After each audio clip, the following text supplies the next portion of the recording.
You have seen the ship. You have seen the movie. You have seen the photographs, the lifeboats, the floating debris, the drawing of a man and a woman at the bow with their arms out and the wind in their faces. You think you know what the Titanic was. You think you know what happened to it. But here's the question almost nobody asks. Who built it? Not who designed the hull or who welded the steel. Who decided to build the largest moving objects human beings had ever constructed? Who decided that crossing the Atlantic Ocean should feel like staying at the finest hotel in London? Who looked at the gray, killing cold of the North Atlantic and said, "We are going to put a swimming pool in there?" The answer is a company so central to the story of human ambition and catastrophic overreach that it has been hiding in plain sight since 1845. It did not build the Titanic because it was the biggest shipbuilder in the world. It built the Titanic because it was trying to win a war. Not a war with guns. A war with ships.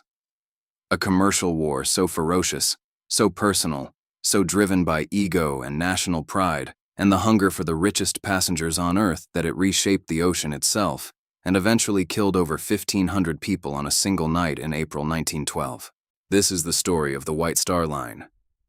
Subscribe if you want the history they left out of the movie. New video every week. Now let's get into it. The story begins not in Belfast where the ships were built, and not in Southampton where they sailed, but in Liverpool in 1845, where a man named Henry Threlfall Wilson and a partner named John Pilkington register a small shipping operation under the name White Star Line of Boston Packets. The name is uninspiring. The business is straightforward. Small wooden sailing ships carrying cargo and passengers between Liverpool and Australia. The Australian gold rush of 1851 transforms the company briefly into something profitable. Thousands of people are trying to get to the other side of the world as fast as possible, and they will pay almost anything for the passage. White Star expands its fleet. The money comes in. And then in 1867, the money stops coming in, and the company collapses entirely under the weight of debts it cannot service. The man who buys it out of that bankruptcy is not a shipping man. He is a 26-year-old Liverpool merchant named Thomas Henry Ismay, and what he buys is not ships. What he buys is a flag, the White Star flag, a red pennant with a white 5-pointed star. He pays £1,000 for it. At this point, White Star has no vessels worth mentioning, and no routes worth sailing. What it has is a name, a flag, and a new owner, who intends to do something with both that no one in Liverpool has done before. Thomas Ismay is not interested in Australia. He is interested in America. The North Atlantic crossing between Europe and the United States is in 1867 the single most commercially valuable shipping route on the planet. The reason is simple and brutal. Millions of people are trying to leave Europe. Famine, poverty, religious persecution, political upheaval, revolution. The continent is generating human desperation at industrial scale, and every desperate person who can scrape together the passage fare is pointed at a ship bound for New York. The emigrant trade is not glamorous. It is not luxurious. It is people packed into the lower decks of ships in conditions that make the word uncomfortable seem like a compliment. But there are also, at the other end of the passenger list, people who are not desperate at all. People who are crossing the Atlantic because they have business to conduct, because they have relatives to visit, because they are wealthy enough that the ocean is simply an inconvenience to be endured at the highest possible standard of comfort available.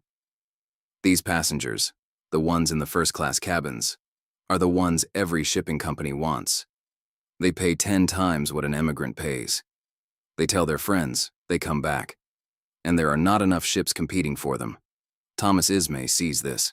He forms a partnership with a Belfast shipbuilder named Gustav Wolff and a man named William Imrie, who will become his most important business partner. And in 1869, he registers a new company, the Oceanic Steam Navigation Company. That is the legal name, the name in the corporate filings, the name nobody uses. Everyone calls it the White Star Line. And in 1869, Ismay travels to Belfast to sign a contract with a shipbuilding firm called Harland & Wolff that will define both companies for the next 50 years. The contract Ismay signs with Harland & Wolff is unusual. It does not specify a fixed price for each ship. Instead, Harland & Wolff agree to build White Star vessels at cost plus a fixed percentage profit, typically between 4 and 5%. White Star agrees, in exchange, to give Harland and Wolff all of its shipbuilding business exclusively. No other firm will build a White Star ship. White Star will not go to another yard. The deal is simple, and its consequences are enormous. Harland and Wolff are now incentivized not to cut corners to hit a fixed price, but to build the best ship they possibly can, because their profit grows with the final cost. White Star gets ships that are genuinely better than what competitors can order elsewhere. And the two companies become so intertwined that for decades it is almost impossible to know where one ends and the other begins. The first ship White Star orders under this arrangement is named the Oceanic. It launches in 1871, and it is immediately unlike anything crossing the Atlantic. The saloons are in the middle of the ship where the motion is least severe, rather than in the stern where tradition had placed them. The staterooms are larger than anything passengers have seen on a steamship. There is running water. There is heat. The promenade deck is long enough to walk off a meal. The Oceanic is not the fastest ship on the ocean. Ismay is not trying to win a speed race. He is trying to win a comfort race. He is arguing, with steel and wood and upholstery and service, that the crossing itself should be something to look forward to rather than something to endure. The argument works. Passengers book White Star in preference to Cunard and Inman Line and the other firms competing for the same cabins. Money comes in. Ships are ordered. White Star adds routes, adds vessels, builds the fleet into something formidable, and then in 1872, 2 ships sink and 44 people die, and the company discovers that the North Atlantic is indifferent to its ambitions, in exactly the way it will demonstrate again 40 years later on an infinitely larger scale. The sinkings do not destroy White Star. They slow it. The company rebuilds. Thomas Ismay keeps ordering ships. And by the 1880s, the White Star Line is one of the dominant forces on the North Atlantic route, respected, profitable, and increasingly in the crosshairs of competitors who are beginning to understand that the passenger ship business is not going to accommodate everyone who wants to be in it. The competition that will eventually produce the Titanic begins not with ships, but with money. Specifically, with American money. In 1893, a man named J. Pierpont Morgan, the most powerful banker in the United States, begins looking at the transatlantic shipping industry the way he has looked at the railroad industry, and the steel industry, and the electrical industry. He sees fragmentation. He sees dozens of competing companies fighting over the same routes, driving down prices, undermining each other. None of them large enough to dictate terms to the ports or to the railroad companies that feed passengers to the docks. He sees an opportunity to consolidate. Morgan spends the 1890s quietly acquiring stakes in shipping companies. He is not yet ready to move on the British lines. The British lines are the prize, and the British lines are complicated by national pride and by the fact that several of them carry Royal Mail under contracts with the British government that make foreign acquisition politically sensitive. Morgan waits. Thomas Henry Ismay dies in 1899. His son Joseph Bruce Ismay inherits the company and almost immediately demonstrates that he is a different kind of man from his father. Thomas had been cautious, methodical, willing to grow slowly. Bruce is impatient. Bruce wants to dominate. Bruce is also, and this will matter later, susceptible to flattery and to the excitement of large gestures and ambitious plans in ways that his father was not. When J.P. Morgan approaches Bruce Ismay about incorporating White Star into a new American shipping combine, Bruce does not reflexively refuse the way his father might have. He listens. In 1902, Bruce Ismay sells the White Star Line to J.P. Morgan's Combine, the International Mercantile Marine Company, for £10 million. The sale is deeply controversial in Britain. White Star is not simply a company. It is a symbol of British maritime dominance. The press attacks Morgan. Politicians make speeches, and then the sale goes through anyway, because £10 million in 1902 is £10 million, and Bruce Ismay stays on as managing director with more resources than his father ever commanded. The IMM acquisition has one immediate consequence that shapes everything that follows. Cunard, White Star's oldest and most determined rival, goes to the British government in 1903 and says, in effect, "An American has bought our main competitor and we need help." The government listens. Cunard receives a government loan of £6 million at favorable terms and a mail contract subsidy of 150,000 pounds per year. In exchange for this support, Cunard agrees to build 2 ships, the fastest ships ever built. Ships whose purpose is explicitly to ensure that Britain retakes the speed record on the North Atlantic from Germany, which had held it for years, and to make the very clear statement that whatever J.P. Morgan has bought, he has not bought British supremacy on the ocean. Those 2 ships are named Lusitania and Mauretania. They enter service in 1907. The Mauretania captures the Blue Riband for the fastest Atlantic crossing and holds it for 22 years. They are magnificent engineering achievements. They are also, to Bruce Ismay sitting in his office at White Star, a direct challenge that he cannot ignore and does not. Here is where you have to understand what Ismay is doing when he decides to respond. He is not deciding to build the Titanic specifically. He is deciding to build 3 ships. The idea comes out of a dinner party in 1907 at the London home of Lord Peary, who is now the chairman of Harland and Wolff. The guests are Ismay and Peary, and the conversation is about what White Star should do in response to Cunard's new ships. The conclusion they reach at that dinner table is that White Star cannot beat Cunard on speed. The Mauretania is too fast, and making a ship faster than the Mauretania would require an investment in propulsion systems that White Star does not want to make and cannot justify. But White Star can beat Cunard on size, on luxury, on the argument that the crossing should be an experience rather than a race. White Star can build ships so large, so comfortable, so thoroughly appointed that the passengers who care about arriving quickly will take Cunard, and everyone else will take White Star. 3 ships, Olympic, Titanic, gigantic, later renamed Britannic. The largest moving objects in the history of human civilization, each one bigger than the last. Each one designed to make the idea of crossing an ocean feel like something you look forward to. Harland and Wolff expands its Belfast yard to accommodate them. New slipways are constructed. Overhead cranes of a scale never built before are installed. 3,000 men will work on the Titanic at the peak of construction. The keel is laid on March 31, 1909. If you go to Belfast today, you can stand in the building that now occupies the site and understand, physically, how enormous the undertaking was. The ship is 269 meters long. It displaces 52,000 tons.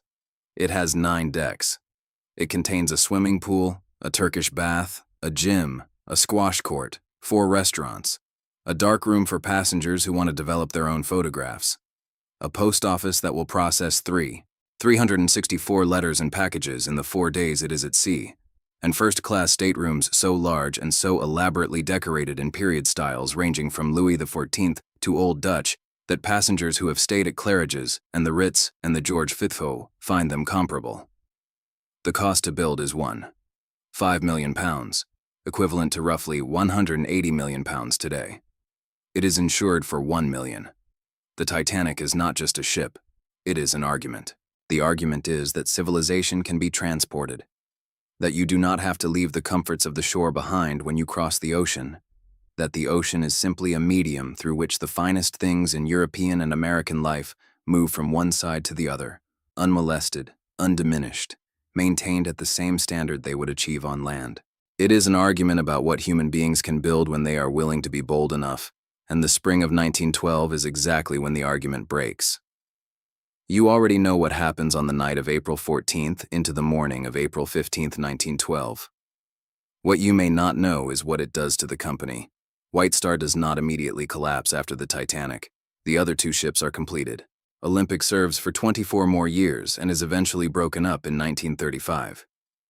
Britannic is requisitioned as a hospital ship during the First World War and sinks in 1916 after hitting a mine in the Aegean Sea.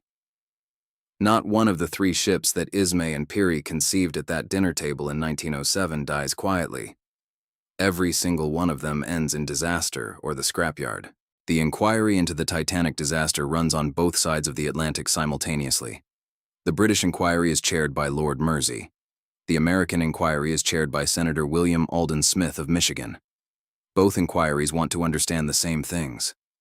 Why was the ship going too fast through an ice field when it had received multiple warnings? Why were there only 20 lifeboats for over 200 people? Why did 517 people die when 710 survived? Bruce Ismay survives. He boards a lifeboat. This becomes the fact about him that defines his reputation for the rest of his life. He is not condemned by the official inquiries. Both inquiries accept that once the last lifeboat had been lowered on his side of the ship, he stepped into a collapsible boat that was about to leave and did what any person facing death might do. But the newspapers, particularly William Randolph Hearst's papers in America, do not accept this. They call him the coward of the Titanic. They print cartoons. They run editorials. Ismay resigns as chairman of White Star and as president of IMM in June 1912, and spends the rest of his life largely in seclusion in a house in County Mayo on the west coast of Ireland, as far from the Atlantic as it is possible to get while remaining beside it. He dies in 1937. In his will, he leaves instructions that no biography of him should ever be authorized. The Titanic inquiry produces regulations that change shipping permanently. The number of lifeboats required on passenger ships is recalculated to accommodate every person aboard, rather than a fraction of them. Ice Patrol in the North Atlantic is established, and the International Ice Patrol, funded by the major maritime nations, still operates today. The radio watch requirement is changed so that ships must maintain a continuous wireless watch rather than allowing operators to sleep through the night. These changes save lives for the next century, and they cost 1,500 people their lives to bring into existence. What the regulations cannot change is what the disaster does to the idea of White Star itself. The company built its reputation on the argument that its ships were the safest, most comfortable, most reliably excellent way to cross the Atlantic. The Titanic is the most complete possible refutation of that argument. The ship that was largest, most luxurious, most ambitious, and most confidently proclaimed as unsinkable is the one that sinks on its maiden voyage. The marketing collateral might as well have been written as a guarantee of catastrophe. White Star continues. Ships are ordered, routes are maintained, the mail contracts are honored. But the company never fully recovers the momentum it had in 1907, when Ismay and Peary were sketching the Olympic class at that dinner party. The First World War takes several of its ships. The Depression takes passengers. Cunard, which has never quite forgiven White Star for existing, watches its rival weaken. In 1927, the Royal Mail Steam Packet Company, which has acquired a controlling stake in White Star through a series of complex financial maneuvers, collapses in one of the largest corporate failures in British history. White Star is caught in the wreckage. The British government, which does not want to see a major shipping company dissolve at the same time it is trying to deal with the aftermath of a global financial crisis, steps in with a condition. White Star will be saved, but it will be merged with Cunard. The two greatest rivals on the North Atlantic, companies that had competed for 60 years with such ferocity that the competition literally produced the largest ships ever built, are combined in 1934 under the name Cunard White Star. The White Star name disappears from the combined company entirely by 1950, when the fleet is fully integrated and the hyphenated compromise is dropped. The last White Star ship to sail under the company's own flag is the Georgie. It is scrapped in 1956. The white flag with the red star that Thomas Ismay bought for £1,000 in 1868 sails for the last time, and then it does not sail anymore. What remains is not the company, but the idea of the company, and the idea is inseparable from a single night in April 1912. Here is what the White Star Line actually was, stripped of the romance and the disaster and the movie. It was the company that invented modern ocean travel, not the speed of it that was Cunard's obsession, the experience of it, the idea that the ship itself was the destination, the idea that what happened between departure and arrival was not something to be endured, but something to be savored. Every cruise ship operating today, every floating hotel sailing the Caribbean or the Mediterranean or around the Norwegian coast, every vessel whose selling point is the amenities aboard rather than the efficiency of the crossing, is operating on a logic that Thomas Ismay first articulated in 1869 and that Bruce Ismay and Lord Peary pushed to its ultimate expression in 1907. The swimming pool on the Titanic is the ancestor of every pool deck on every cruise ship in the world today. The a la carte restaurant on the Titanic, where first-class passengers could order off a menu rather than eating a fixed dinner at a set time, is the ancestor of every specialty restaurant on every cruise ship in the world today. The Turkish bath, the gym, the libraries, the promenade decks. The philosophy that the passenger should be surrounded at all times by every comfort available on shore, that is a White Star innovation, and it became the grammar of every form of leisure travel by water that followed. The White Star Line did not just change ocean travel, it invented the very category that ocean travel eventually became. It took the idea of passage, which had always meant transit, getting from one side of a body of water to the other as quickly and safely as possible, and replaced it with the idea of voyage. A voyage is different from a passage. A voyage is something that happens to you. It has texture and quality and atmosphere. A voyage is something you choose for the experience of choosing it. The ocean is not an obstacle in a voyage. The ocean is the setting. The ship is the stage. The company that built the stage and wrote the staging directions and hired the cast and set the table and filled the wine glasses was the White Star Line, and it operated for 89 years before the name was absorbed into a competitor's branding and vanished. The flag still exists, not the original but reproductions of it, on the walls of maritime museums in Belfast and Liverpool and Southampton. The red pennant with the white star. Thomas Ismay paid £1,000 for it. The company that flew it spent the next 89 years building the most ambitious passenger ships the world had ever seen, losing several of them in ways that rewrote maritime law, and ultimately being absorbed by the rival it had spent its entire existence trying to outshine. 1,517 people died on the night of April 14, 1912 in the North Atlantic Ocean.